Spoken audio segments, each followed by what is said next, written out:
नमस्कार, स्वागत है आप सभी का एबी स्टार न्यूज में। मैं हूं आपके साथ जुबैर चौधरी। अब तो चला हमारी देवभूमि का, जहां सबसे पहले बात करेंगे सीएम पुष्कर सिंह धामी की। तो सीएम पुष्कर सिंह धामी दिल्ली के दौरे के बाद उत्तराखंड लौट आए हैं।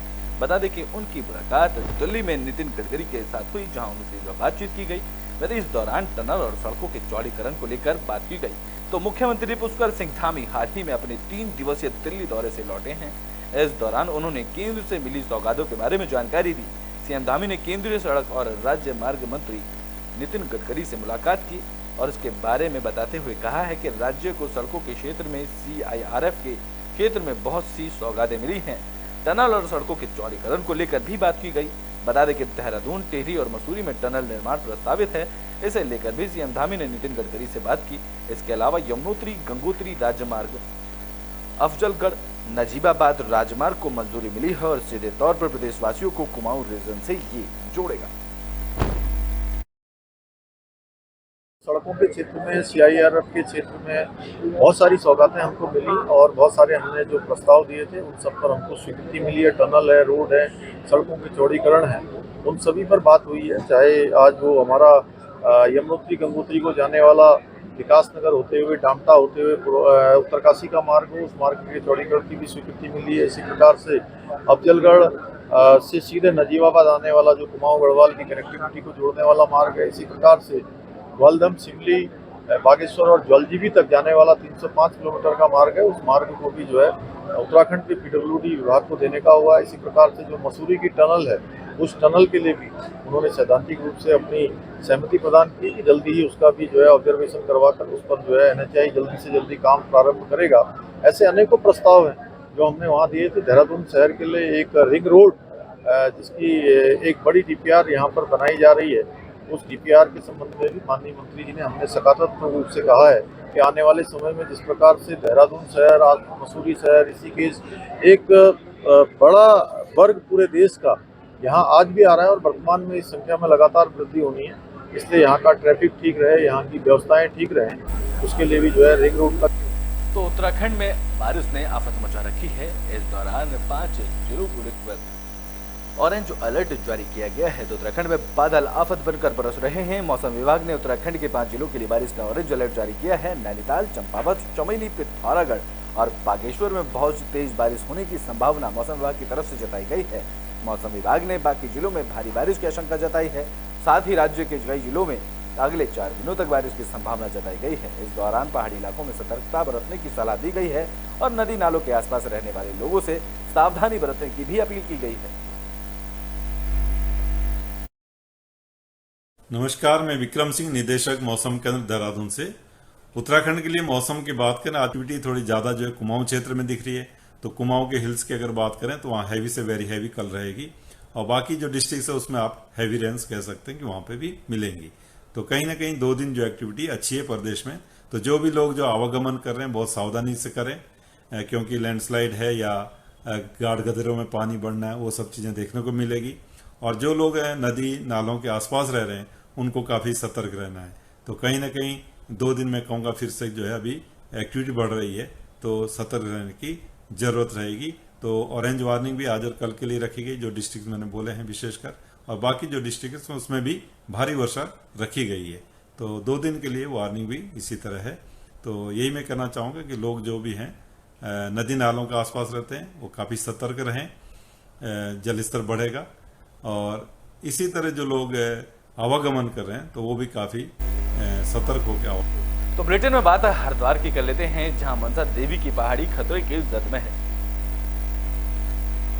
भारी बारिश के चलते खतरे की जद में आई मनसा देवी पहाड़ी के निरीक्षण के लिए गठित की गई भू वैज्ञानिकों की 3 सदस्यों की टीम हरिद्वार पहुंची, जहां जिले के आला अधिकारियों के साथ वैज्ञानिकों ने मनसा देवी पहाड़ी का भ्रमण कर जगह जगह से दरक रही पहाड़ी का निरीक्षण किया।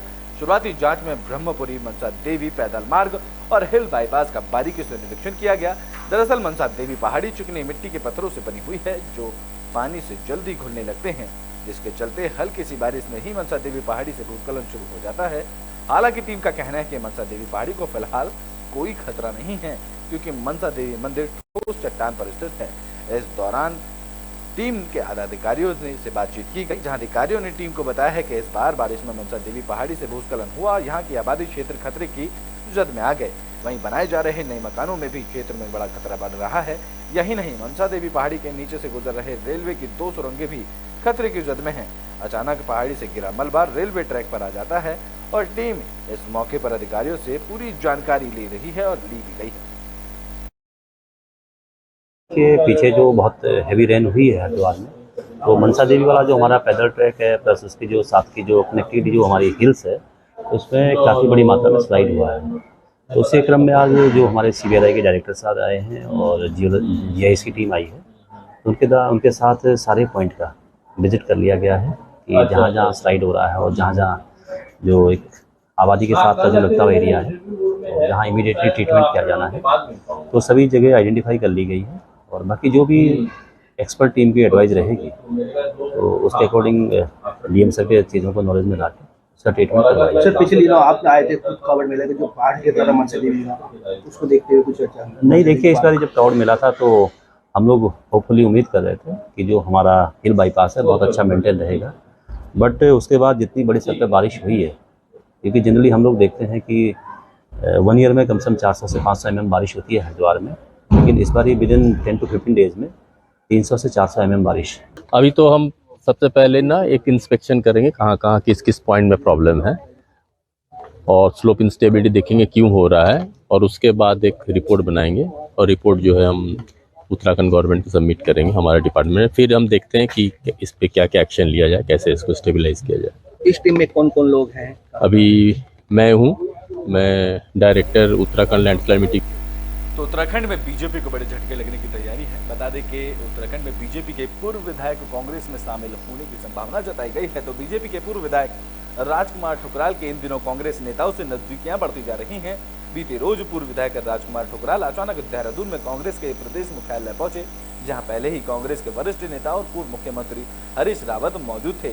बताया जा रहा है कि दिनों के बीच काफी लंबी बात हुई है, जहां राजकुमार ठुकराल और पूर्व मंत्री हरीश रावत की इस मुलाकात ने एक बार फिर से अटकलों का बाजार गर्म कर दिया है।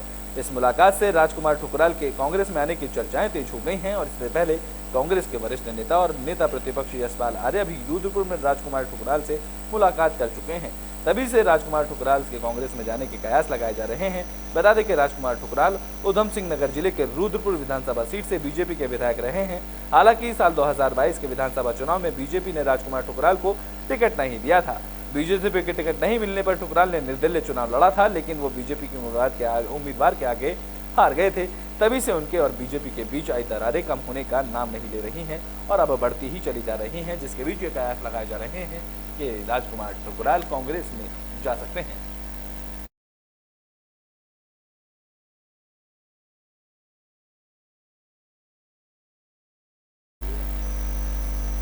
तो बुलेटिन में बात कर लेते हैं विकास नगर की, जहां पूर्व CM विकास नगर पहुंचे। इस दौरान उन्होंने पार्टी कार्यकर्ताओं के साथ मुलाकात की है। तो उत्तराखंड के पूर्व CM भगत सिंह कोश्यारी विकास नगर पहुंचे, जहां उन्होंने पार्टी कार्यकर्ताओं और स्थानीय लोगों के साथ मुलाकात की। बता दें कि भगत सिंह कोश्यारी इन दिनों निजी दौरे को लेकर विकास नगर, चक्राता और कालसी भ्रमण पर हैं, जहां विकास नगर पहुंचने पर स्थानीय लोगों और पार्टी कार्यकर्ताओं ने उनका जोरदार स्वागत किया। इस दौरान भगत सिंह कोश्यारी ने कहा है कि उत्तराखंड विकास के पथ पर लगातार आगे बढ़ रहा है, जिसमें युवाओं की भूमिका अहम है। उन्होंने कहा कि प्रदेश और केंद्र सरकार की विभिन्न योजनाओं के माध्यम से युवाओं का सहयोग मिल रहा है। वहीं उन्होंने कहा है कि उत्तराखंड जल्द ही हिमाचल की तरह विकसित होगा। उत्तराखंड एक नई करवट ले रहा है और पिछले 5-7 सालों में यहाँ के नवयुवकों ने, यहाँ के नागरिकों ने हॉर्टिकल्चर में, फिशरीज में और डेयरी में एक काफ़ी युवा आगे आ रहे हैं। विशेष करके पढ़े लिखे लोग आगे आ रहे हैं और इस दृष्टि से देखा जाए तो अभी अनेक सालों तक लोग यहाँ हमारे विशेष करके पुरोला के रॉयल के उधर के लोग जो है सेब हिमाचल के ब्रांड से बेचते थे, लेकिन अब धीरे धीरे जो सीधे उत्तराखंड के ब्रांड से बेच रहे हैं, तो ऐसे लोगों को भी बहुत प्रसिद्धि मिल रही है। और थोड़ी देर में मुझे लगता है कि उत्तराखंड का सेब जो है ये। तो BC खंडूरी ने उत्तराखंड के राज्यपाल गुरमीत सिंह से मुलाकात की है। तो उत्तराखंड के राज्यपाल गुरमीत सिंह ने पूर्व मुख्यमंत्री BC खंडूरी से मुलाकात की। इस मौके पर विधानसभा अध्यक्ष ऋतु खंडूरी भी मौजूद रहीं, जहां मुलाकात के दौरान राज्यपाल ने पूर्व मुख्यमंत्री भुवन चंद्र खंडूरी को शॉल ओढ़कर भारतीय सेना का स्मृति चिन्ह भेंट कर सम्मानित किया। इस दौरान राज्यपाल ने कहा है कि बीसी खंडूरी से मुलाकात करना उनका सौभाग्य है। इस दौरान राज्यपाल गुरमीत सिंह और पूर्व मुख्यमंत्री बीसी खंडूरी के बीच भारतीय सेना और प्रदेश के विभिन्न सामाजिक मुद्दों को लेकर बातचीत की गई।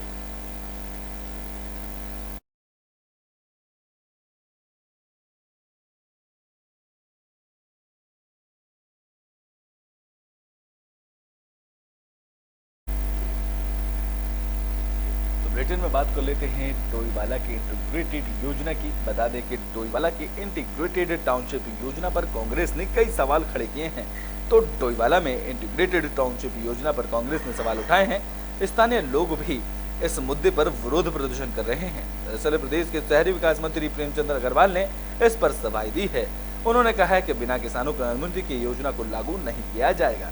उन्होंने कहा है कि जनरल प्लान तैयार करने के बाद वहां पर सबसे पहले सभी ग्रामीणों से बातचीत की जाएगी, जहां स्टेक होल्डरों से बातचीत की जाएगी और उनकी सहमति के आधार पर ही आगे काम किया जाएगा। बता दें कि इंटीग्रेटेड टाउनशिप को लेकर लोगों में असमंजस की स्थिति है, जहां 3081 हेक्टेयर भूमि पर यह टाउनशिप बनाने की सरकार की योजना है।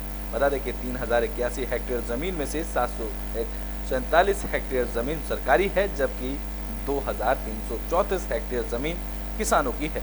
डोईवाला में किसान बड़े पैमाने पर गन्ने की खेती करते हैं और इस टाउनशिप के बनने से सरकार कृषि भूमि को एक्वायर करेगी, जिससे गन्ने का उत्पादन को प्रभावित होगा, जिसका सीधा असर चीनी मिल पर भी पड़ेगा और इसका सीधा असर किसानों पर भी पड़ेगा। इस वजह से किसानों का लगातार प्रदर्शन इस मामले को लेकर जारी है और इस बीच कांग्रेस ने भी कई सवाल खड़े किए हैं। डोईवाला क्षेत्र मारखम क्षेत्र में जिस प्रकार का, माजरी क्षेत्र में जिस प्रकार का प्रचार किया जा रहा है, वहाँ एयरोसिटी बनाने का कोई प्रस्ताव सरकार की तरफ से अभी नहीं है। साथ में जो टाउनशिप की बात भी यदि कुछ लोग इस बारे में चर्चा कर रहे हैं, तो सरकार का सीधा कहना है, मेरा भी सीधा कहना ये है कि बिना किसानों की सहमति या संवाद के कोई भी किसी भी किसान की जमीन एक्वायर नहीं करेंगे। हाँ, इसमें एक हमारा जोनल प्लान बनाने का यदि प्रस्ताव आता भी है तो भी सरकार वहाँ जनता के जितने भी वहाँ पे स्टेक होल्डर्स हैं उनसे संवाद करेगी, उसके बाद ही अंतिम निर्णय लेंगे। और उससे पहले यदि ये स्थिति भी आती है तो वहाँ चाहे सीवरेज का हो, पानी का हो, बिजली का, जो भी अवस्थापना या इस प्रकार के संरचनाएं करने की आवश्यकता पड़ेगी तो वो सरकार बनाएगी। इससे जनता को ही फायदा होगा। लेकिन फिर भी मैं कहना चाह रहा हूँ कि बिना सरकार बिना किसानों के संवाद के ये। बुलेटिन में बात उत्तरकाशी की कर लेते हैं, जहां सरकार जनता के द्वार कार्यक्रम के तहत चौपाल का आयोजन किया गया। तो उत्तरकाशी में सरकार जनता के द्वार कार्यक्रम के तहत चौपाल लगाई गई। चौपाल का आयोजन उदा प्रखंड के जसपुर गांव में किया गया, जहां नोडल अधिकारी बलदेव सिंह डोगरा ने चौपाल में ग्रामीणों की समस्याएं सुनी। ग्रामीणों ने गाँव में फर्जी राशन कार्ड से अपात्र परिवारों को मिल रहे राशन की शिकायत की। इसके अलावा बिजली विभाग की कार्यशैली पर सवाल उठाते हुए बिजली चोरी करने वालों पर कार्रवाई न करने की भी बात ग्रामीणों ने कही। जहां झूलते बिजली के तारों से निजात दिलाने की भी मांग की गई। साथ ही पेयजल की समस्या, आवारा पशुओं की परेशानी जैसे कई कारण समस्याएं बताई गई। नोडल अधिकारी ने ग्रामीणों की समस्याओं के समाधान का आश्वासन दिया है।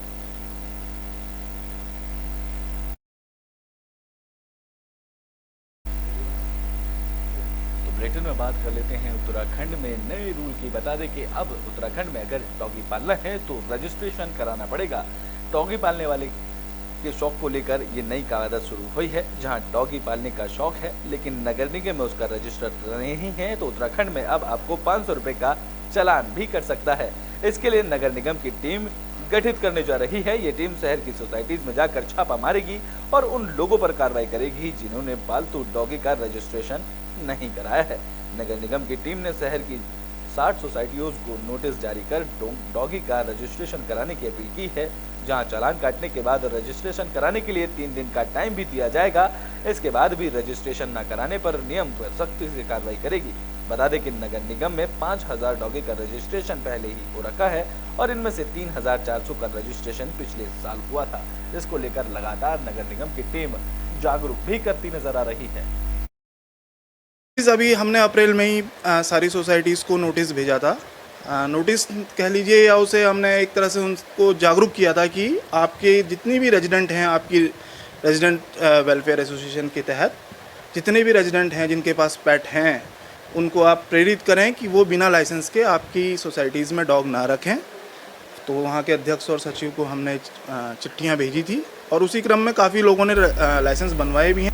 तो उत्तराखंड के बुलेटिन हमारी देवभूमि में भी के लिए बस इतना ही। तो इस हफ्ते की तमाम खबरों के लिए देखते रहें एबी स्टार न्यूज़।